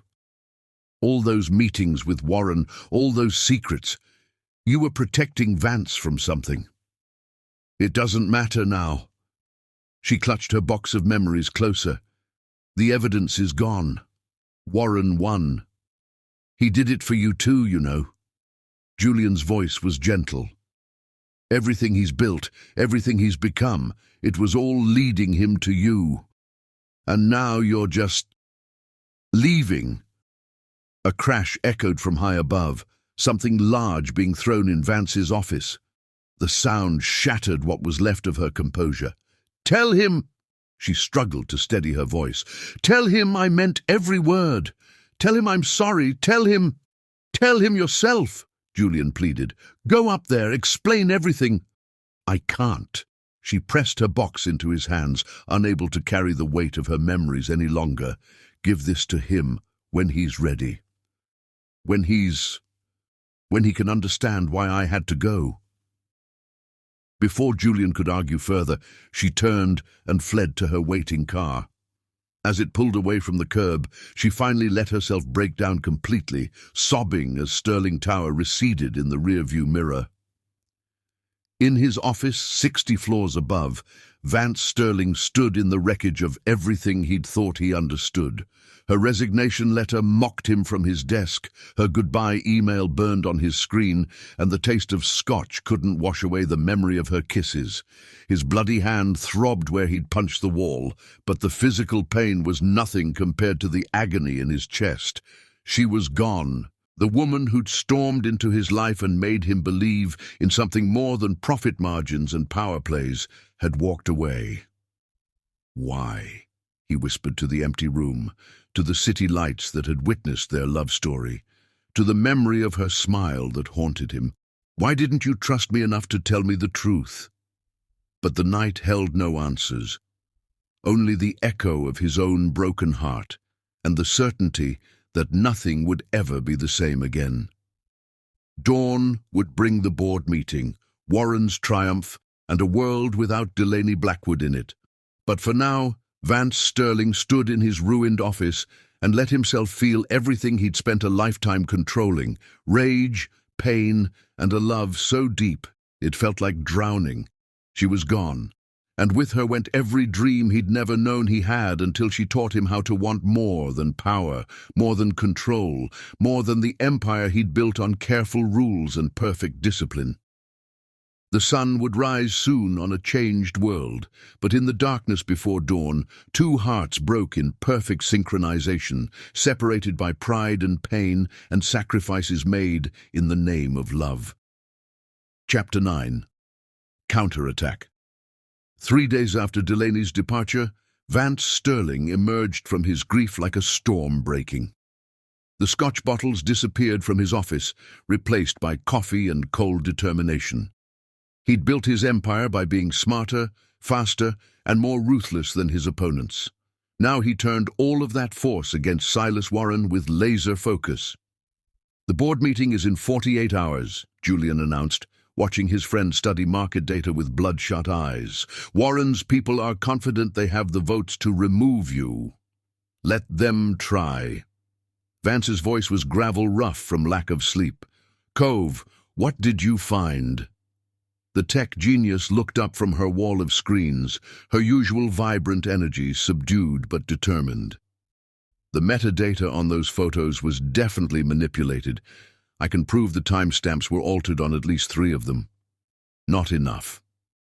Vance stood, pacing the length of his office. The bandage on his hand was a constant reminder of the night Delaney left. "We need more. Everything Warren's done, every deal, every transaction, I want it all exposed." "I might have something." Clover Bennett entered, tablet in hand. "My sources say Warren's been making regular payments to someone inside Sterling Enterprises. Large amounts, going back months." "A spy?" Julian straightened. "A partner." Heath Anderson's deep voice preceded him into the office. "Someone high enough to help orchestrate this whole scheme." Vance stopped pacing, his mind racing. "Check the board members. Anyone who's been pushing hardest for the vote of no confidence?" "Already did." Cove's fingers flew across her keyboard. "Nothing unusual in their financials. But there's something else. Those surveillance photos. They weren't taken by a drone." "What?" "The angle's wrong. They had to have been taken from inside the building, someone with access to the executive floor." Understanding dawned like ice in Vance's veins. "Thompson, the head of security?" Julian frowned. "Who else would have access to every camera, every security feed? Who could plant new devices without raising suspicion?" Vance moved to his desk, pulling up personnel files. "And who was hired 6 months ago on the recommendation of—" "The board chairman." Heath finished grimly. "Warren's oldest friend." The pieces were falling into place. Vance's hands clenched on his desk as rage burned through him. "They've been planning this from the beginning. Warren, Thompson, the chairman. They were watching us, documenting everything, waiting for the perfect moment to strike." "But why target Delaney?" Clover asked softly. "Why not just expose your relationship directly?" "Because she was a threat." The words tasted like ash. Not just to their takeover plans, but to something bigger, something she discovered in those meetings with Warren. His phone buzzed, another message from the unknown number that had been tormenting him. But this time, instead of surveillance photos, it was a video. His hands shook slightly as he pressed play. Delaney's face filled the screen, filmed in what looked like a restaurant private room. Her expression was fierce as she spoke. "I have proof of what you did to James Sterling. Proof that you orchestrated the accident that killed Vance's father. If you come after Sterling Enterprises again, I'll make sure everyone knows exactly what kind of monster you are." Warren's voice came from off-screen, smooth as poison. "My dear, by the time anyone sees this video, you'll be long gone, and poor Vance will never know you were trying to protect him. He'll remember you as just another ambitious woman who used him to climb the corporate ladder." The video ended, leaving Vance's office in stunned silence. She was building a case against him. Julian's voice was quiet with realization. All those meetings, all those secrets, she was trying to prove Warren killed your father. The truth hit Vance like a physical blow. Every moment he'd doubted her, every bitter thought he'd drowned in scotch, while she'd been fighting to avenge his father's death. "Where did this come from?" Heath demanded, examining the video file. "Someone inside Warren's organization is having an attack of conscience," Clover reported, checking her sources. "More files are being leaked every hour. Financial records, surveillance logs, internal memos." "Thompson panicked," Cove added, her screens filling with data. "He's trying to cover his tracks, deleting security footage. But I've got him. Every file he erases, I recover, including ... She trailed off, her expression shocked as new video filled her screens. It showed Delaney in her office the night she left, but not alone. Thompson was there, his face twisted with cruel satisfaction as he removed files from her desk. "The evidence," Vance breathed. "She didn't just leave it behind, they stole it. Which means it still exists." Julian's eyes lit with understanding. Thompson wouldn't destroy evidence that valuable. He'd keep it as insurance against Warren. "Find him." Vance's voice could have frozen hell. "Now." The next hours passed in a blur of activity. Cove traced Thompson's electronic trail, while Heath mobilized security teams. Clover worked her media contacts, preparing for the storm to come. And Julian watched his oldest friend transform from a man broken by love into something far more dangerous. "She did it all for you," he said softly as they waited for news. "Every meeting with Warren, every secret she kept. She was trying to bring your father's killer to justice. And I believed the worst of her." Vance's laugh was harsh. "I sat up here drinking scotch and feeling betrayed while she sacrificed everything to protect me. We'll find her. Will we?" Vance turned to the window, watching his city sparkle in the gathering dusk. "She's brilliant, Julian. If she doesn't want to be found—" "Sir?" His assistant's voice interrupted through the intercom. "We found Thompson. He's trying to leave the country, and there's something else. Miss Blackwood's friend Cove managed to access his private cloud storage. You need to see this." The files appeared on every screen in Vance's office, hundreds of documents, photos and recordings. Evidence of Warren's decades of corruption, carefully collected and catalogued, and at the center of it all, a detailed report of how he'd sabotaged James Sterling's car 15 years ago, ensuring the brakes would fail at exactly the right moment. "Send everything to the SEC," Vance ordered, his voice deadly calm. "To the FBI, the media, everyone. I want Warren's empire burned to the ground by morning." "Already done," Cove reported with fierce satisfaction. "He's being arrested as we speak." "The chairman too," Heath added, "and Thompson's singing like a bird trying to cut a deal." Victory should have tasted sweet. Instead, all Vance could think about was Delaney. alone somewhere, believing she'd had to sacrifice their love to save him. "Find her," he told his friends, his voice raw with emotion. "Whatever it takes, however long it takes, find her. I need to tell her." "That you love her," Julian suggested gently. "That she fought this battle alone for too long." Vance moved to his desk, beginning to plan. "Now it's my turn to fight for us." As his team mobilized to track down the woman he loved, Vance Sterling finally understood what real strength looked like, not in controlling everything, but in being willing to risk everything for love. Delaney had risked it all for him. Now he would move heaven and earth to bring her home. The war wasn't over, but this time they would fight it together. Chapter 10. The Truth About Power. The board meeting was a bloodbath. Silas Warren's empire crumbled in hours as evidence of his crimes played across every screen in Sterling Tower's main conference room. His face grew ashen as his own voice condemned him, admitting to orchestrating James Sterling's death in recordings Delaney had secretly made during their meetings. Vance sat at the head of the table, cold and imperial as his father's killer was led away in handcuffs. The chairman followed shortly after, along with 3 board members whose complicity Thompson had revealed in his desperate bid for leniency. But victory felt hollow without her. "Warren Enterprises' stock has dropped 60%, Julian reported, watching the financial feeds. "Their board is calling for an emergency session. Shareholders are in panic." "Buy it," Vance ordered without hesitation. "All of it, every share that comes on the market." "That will cost billions," Heath warned. "I don't care." Vance's voice was steel. "He tried to destroy everything my father built, everything Delaney sacrificed herself to protect. I want his company stripped to the bones." His team exchanged glances, but began executing the orders.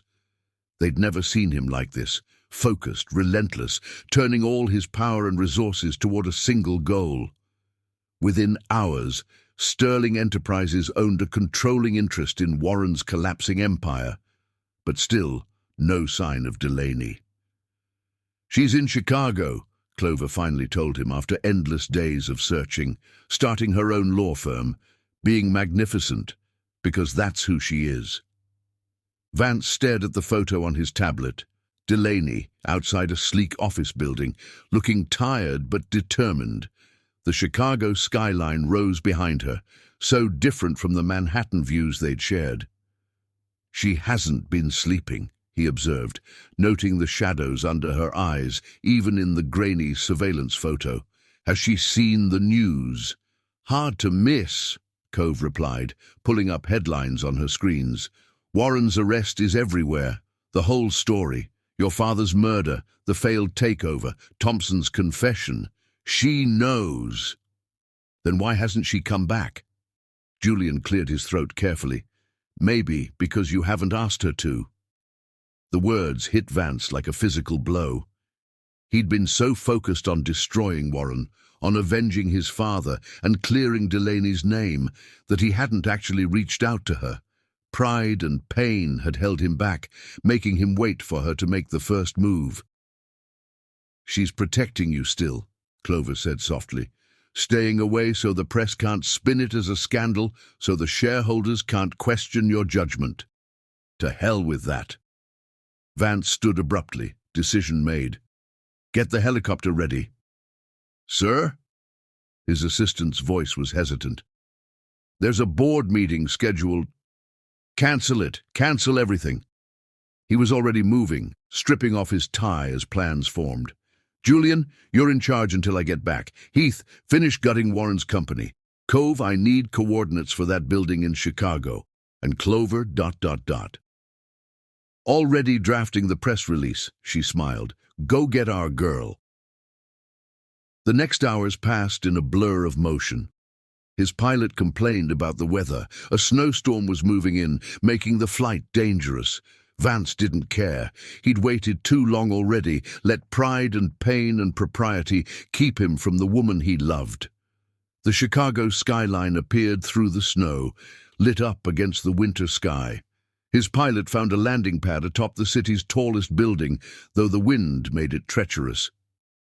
"Ms. Blackwood's office is on the 45th floor of the building 2 blocks south," Cove's voice came through his earpiece. "Security shows she's still there." Of course she was still working, his brilliant, unstoppable warrior queen, building something new from the ashes of what they'd lost. The thought made his heart ache as he strode through the snow toward her building. The security guard tried to stop him, but one look at Vance Sterling's expression made him step aside. The elevator ride felt endless, each floor bringing him closer to the moment of truth. When the doors opened on the 45th floor, he found himself in a space that was pure Delaney, elegant, professional, but with hints of warmth in the art on the walls and the comfortable chairs in the waiting area. Her name was on the door in simple gold letters, Blackwood Legal Services. He didn't knock. Some moments didn't require permission. She looked up from her desk as he entered, unsurprised. Subtle as always, Mr. Sterling. His heart stopped at the sight of her. She'd lost weight, and her usual perfect posture showed signs of strain, but her eyes, God, her eyes still held that fire that had first made him fall in love. "Marry me." The pen dropped from her fingers. "What?" "Marry me," he repeated, crossing the room in long strides. "I don't care about the company. I don't care about the board. I don't care about anything but you.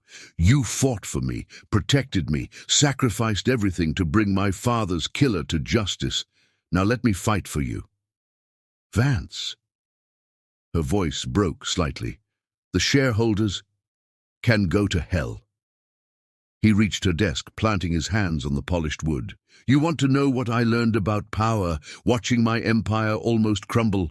Real power isn't in controlling everything.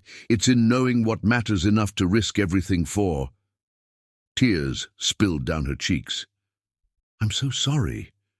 I should have told you what Warren did, what I was trying to prove." "No." He rounded the desk, pulling her to her feet. "You were protecting me like you always have. But I'm done being protected. I'm done letting anything keep us apart." "The press will talk," she whispered, but her hands came up to clutch his jacket. "Let them talk." His thumbs brushed away her tears. "Every newspaper in the country can run the headline, 'CEO madly in love with brilliant lawyer who saved his company and avenged his father.' I don't care anymore." A watery laugh escaped her. "Madly in love?" "Completely." He pressed his forehead to hers. "Desperately, permanently. Marry me, Delaney. Come home." "Home?" Her eyes searched his. "To New York?" "Home to me." His voice was rough with emotion. "To our life together. To everything we were too afraid to fight for before." She was quiet for a long moment, and he felt every second like a lifetime. Then, finally, she smiled. That brilliant, unstoppable smile that had first turned his world upside down. "Yes." The word was barely out before he kissed her, pouring months of longing and pain and love into the contact. She melted against him, fitting perfectly in his arms, like she'd never left them. When they finally broke apart, snow was falling harder outside her windows, turning Chicago into a winter wonderland. But Vance only had eyes for the woman in his arms. "Let's go home," he murmured against her hair. "Now?" She glanced at her desk, still covered in work. "In this storm?" "Now." He smiled, the expression transforming his face. "I have a helicopter waiting, a board to shock, and a very expensive engagement ring burning a hole in my pocket. And I'm done wasting time being afraid of how much I love you." She laughed then, the sound pure joy. "You really are terrible at subtle, Mr. Sterling. Good thing I'm marrying a lawyer who can handle all the delicate negotiations." He kissed her again, because he could, because she was finally his. Ready to scandalize Manhattan society? Her answering smile was pure Delaney, brilliant and unstoppable. Lead the way, my love." As they left her office hand in hand, the snow erased their footprints, cleaning the slate for a new beginning. They had battles ahead, the press, the shareholders, the whispers and doubts. But this time they would face them together, stronger for everything they'd overcome. Sometimes the greatest power isn't in controlling everything, but in being brave enough to let love take control instead. Chapter 11. Grand Gestures. The Chicago snowstorm had grounded every commercial flight, turning the city's skyscrapers into ghostly shadows in the swirling white. But Vance Sterling's private helicopter, cut through the weather like destiny itself, couldn't wait for them to get home. "You're insane!" Delaney shouted over the roar of the rotors, clutching his hand as they raced through the snow toward the waiting aircraft. "We could fly tomorrow when it's safe." "I've spent enough tomorrows without you." His voice in her headset was determined as they lifted off, the city disappearing beneath them. "Besides, I have plans for us tonight." She raised an eyebrow, taking in his mysterious smile. "Plans that require risking our lives in a snowstorm. Plans that require making a statement." He squeezed her hand, his thumb brushing over where his ring would soon rest. "One that all of Manhattan will hear." The flight was turbulent but swift, their pilot expertly navigating through the winter storm. As they approached New York, the clouds parted just enough to reveal Sterling Tower rising like a beacon against the darkness. "What ... Delaney's voice trailed off as she saw it. The entire facade of the building was lit up, forming words visible for miles. "Welcome home, Delaney. I love you. V. You ridiculous man." Her voice cracked with emotion. "The whole city can see that. That's the point." He lifted her hand to his lips. "I'm done hiding how I feel about you. Let everyone see, let them talk, let them know that the mighty Vance Sterling is completely, publicly, irrevocably in love with you." The helicopter landed on Sterling Tower's private helipad, where a small group waited despite the bitter cold. Julian stood with Heath and Cove, while Clover directed a small army of media crews setting up cameras. "Subtle," Delaney laughed through her tears as they emerged from the helicopter. "Very subtle." "Oh, he's not done yet," Cove grinned, hugging her friend fiercely. "Wait until you see what's inside." The elevator ride to the executive floor was filled with reunions and tears as their friends welcomed her home. But when the doors opened, Delaney gasped. The entire floor had been transformed into a wonderland of white roses and twinkling lights. The path to Vance's office was lined with photographs, every moment of their story captured in images. Their first meeting in the lobby, their victory celebration after the Pacific Tech deal, the charity gala where they'd danced too close, the terrace where they'd first kissed. "How did you—" she started. "Turns out, when you're hunting for evidence of corporate espionage, you find a lot of surveillance photos," Julian explained with a wink. "We thought it was time these moments told the real story." They reached Vance's office, now cleared of the destruction from his grief-fueled rage.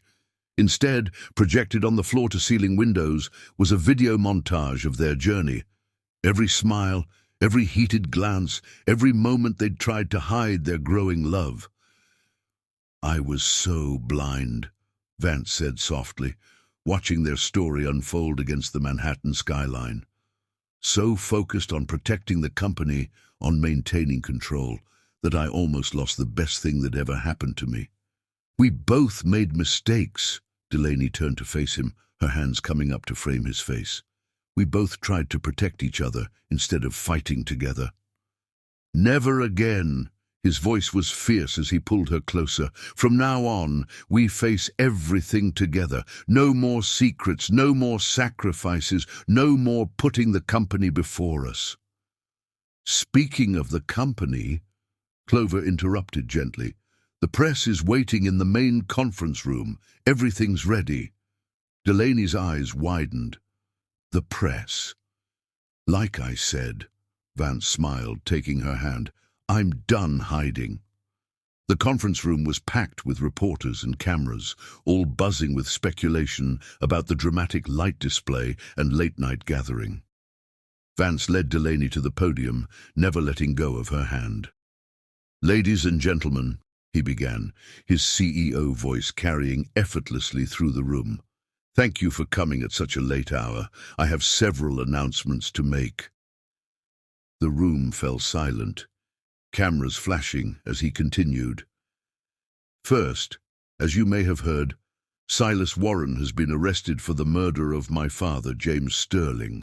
The evidence that led to his arrest was gathered over months of careful investigation by one person, Delaney Blackwood, who risked everything to bring my father's killer to justice." Murmurs rippled through the crowd as cameras turned to Delaney. "Second, Sterling Enterprises has acquired controlling interest in Warren Industries. Ms. Blackwood will be returning to her position as Chief Legal Officer to oversee the merger and restructuring." More cameras flashed, reporters shouting questions. Vance held up a hand for silence. "And finally," he turned to face Delaney, his voice softening, "I'm announcing my engagement to the most brilliant, courageous, extraordinary woman I've ever known. The woman who taught me that real power isn't in controlling everything, but in being brave enough to let love take control instead." Gasps and exclamations filled the room as Vance dropped to one knee, pulling out a ring that caught the light like captured stars. "Delaney Blackwood," his voice carried clearly despite the chaos, "you stormed into my lobby and changed my life. You challenged me, protected me, saved me from myself. You fought for justice when everyone else had given up. You loved me enough to walk away to protect me. Now I'm asking you to stay forever. Marry me?" Tears streamed down her face as she looked at this powerful man on his knees before the world's media, declaring his love without reservation. "Yes," she whispered, then louder for the cameras. "Yes!" The room erupted in applause and camera flashes as Vance slid the ring onto her finger and pulled her into a kiss that would make headlines across the globe. But neither of them noticed, lost in their own perfect moment. "I love you," he murmured against her lips. "Every ambitious, brilliant, unstoppable inch of you." "I love you too," she smiled through her tears, "even when you're being ridiculously dramatic with city-sized light displays and press conferences. Get used to it." He kissed her again, uncaring of the cameras. "I plan to spend the rest of my life making grand gestures to show the world how much I love you." Their friends watched from the sidelines, tears and joy mixing freely. The press would have their story tomorrow. The powerful CEO and the brilliant lawyer who brought down an empire for love. The shareholders would talk, the board would adjust, and Manhattan society would buzz with speculation. But none of it mattered. They had fought their way back to each other, stronger for every battle, every sacrifice, every moment of doubt. Now they stood together before the world, ready to build something even more powerful than an empire. A love story for the ages. The snow continued to fall outside, blanketing the city in white, as if nature itself was celebrating their reunion. And in the heart of Sterling Tower, two people who had risked everything for love finally found their way home. Chapter 12. Power Couples. Manhattan sparkled under a perfect June sky as Sterling Tower prepared for the wedding that would reshape the city's power structure forever.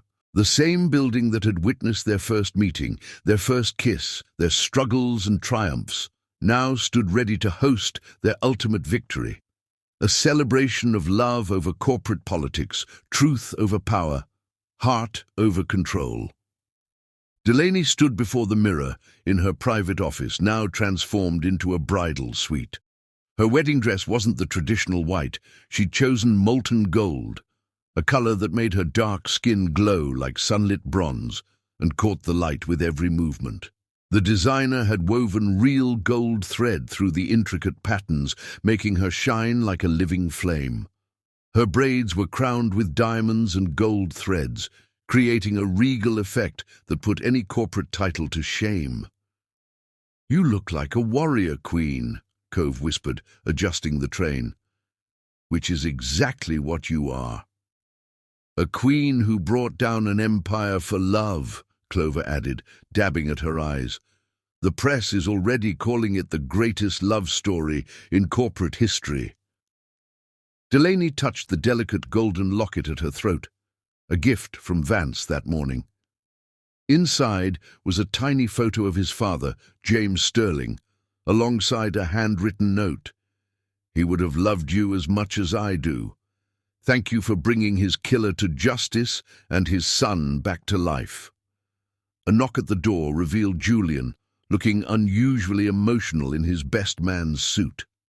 "It's time," he said softly. "And Delaney, you should see him up there. I've known Vance Sterling for 20 years, and I've never seen him like this." "Nervous?" she asked, gathering her bouquet of white roses and gold orchids.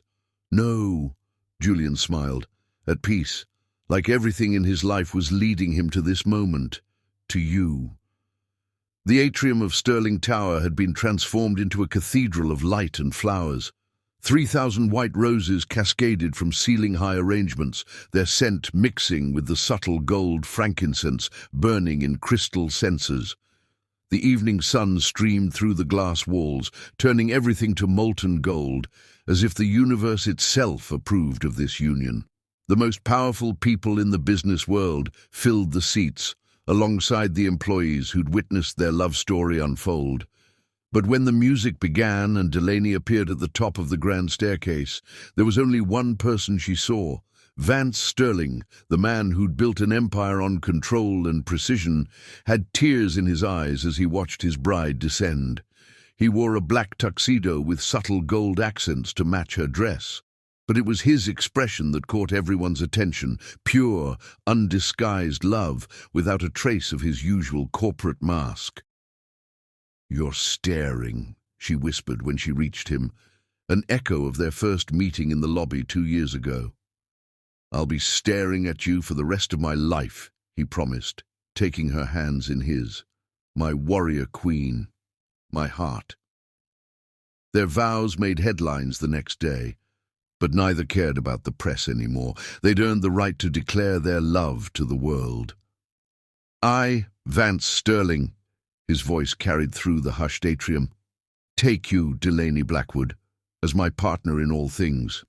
You stormed into my life and taught me that true strength isn't in controlling everything, but in being brave enough to let love lead. When I was lost in power and control, you showed me what real courage looks like. You fought for justice when I was blind to it, protected me when I was too proud to see the danger, and loved me enough to walk away when you thought it would save me. I promise to spend the rest of my life being worthy of that love, to face every challenge by your side, and to never again let pride or fear keep me from telling the world that you are the best thing that ever happened to me." Tears sparkled in Delaney's eyes as she spoke her own vows. "I, Delaney Blackwood, take you, Vance Sterling, as my partner in all things. You saw me not just as a brilliant lawyer, but as a woman worthy of moving mountains for. When the world tried to tear us apart, you moved heaven and earth to bring us back together. You taught me that sometimes the greatest victory isn't in fighting alone, but in letting someone fight beside you. I promise to be your warrior queen and your safe harbor, to challenge you when you need challenging and support you when you need supporting, and to love you with the same fierce devotion that brought down an empire and brought us home to each other." In his prison cell, Silas Warren watched the coverage on a tiny TV, seeing his empire crumble as the couple he'd tried to destroy celebrated their triumph. The evidence Delaney had gathered ensured he would spend the next 20 years contemplating how his attempt to destroy them had only made them stronger. The reception was legendary, Manhattan's elite mingling with employees from every level of Sterling Enterprises, all equal in their celebration of a love that had transformed the city's most powerful company. "Mrs. Sterling Blackwood," Vance murmured as they shared their first dance. "That has a nice ring to it." Mr. Sterling Blackwood, she countered with a smile that lit up the room. The board nearly had a collective heart attack when we announced we were both changing our names. Let them adjust. He pulled her closer as they moved across the floor to their song. They've already accepted that their CEO and CLO are madly in love. What's one more corporate revolution? Later that night, they slipped away to their private terrace, the same one where they'd first kissed, where everything had changed. The city sparkled below them, a testament to the empire they'd built and protected together. Happy? Vance asked, wrapping his arms around his wife as they looked out over their domain. Beyond happy. She leaned back against his chest, their matching wedding rings catching the starlight. Though I'm still not sure about the billboard. He grinned unrepentantly at the massive digital display on a neighboring building, which had been cycling through their love story all day. Currently, it showed the moment from his proposal, when he'd dropped to one knee in front of the world's media. I told you I'd spend my life making grand gestures, he reminded her, kissing her temple. Get used to it, my love. Their phones buzzed simultaneously, because even on their wedding night, empires needed tending. But the message from Julian made them both smile. Your office is ready for Monday, though maybe take a honeymoon first. The image showed their shared office, now with matching nameplates. Vance Sterling Blackwood, CEO, and Delaney Sterling Blackwood, CLO and co-CEO. Co-CEO? Her eyes widened with joy. When did that happen? Board approved it this morning. Unanimous vote. He turned her in his arms to face him. Turns out having the brilliant lawyer who brought down Silas Warren as an equal partner inspires confidence in shareholders. Equal partner, she tested the words. I like that. You were always my equal, he said seriously, framing her face with his hands. I just needed you to teach me that power isn't about control. It's about trust and courage and being strong enough to let love change everything. Monday morning came soon enough. As Delaney settled into her new office, equal in size and position to her husband's, with a connecting door always open between them, she found a note on her desk in Vance's bold handwriting. To my warrior queen, thank you for teaching me that the greatest power isn't in controlling everything, but in being brave enough to lose control. Thank you for fighting for justice, for our love, for everything we've built together. But mostly, thank you for storming into my lobby and refusing to take no for an answer. You are my greatest victory, my strongest ally, and my truest love. Together, we'll build something even greater than an empire. A legacy of love that will outlast any corporate merger. Forever yours, Vance. She smiled, picked up her pen, and got back to work. They had an empire to run. Together. And in the years that followed, Manhattan would tell their story of the powerful CEO who learned to let love take control, and the brilliant lawyer who fought for justice and won his heart. Of how they transformed Sterling Blackwood Enterprises into a testament to their love, proving that the greatest power comes not from controlling everything, but from being brave enough to let love lead the way. The end.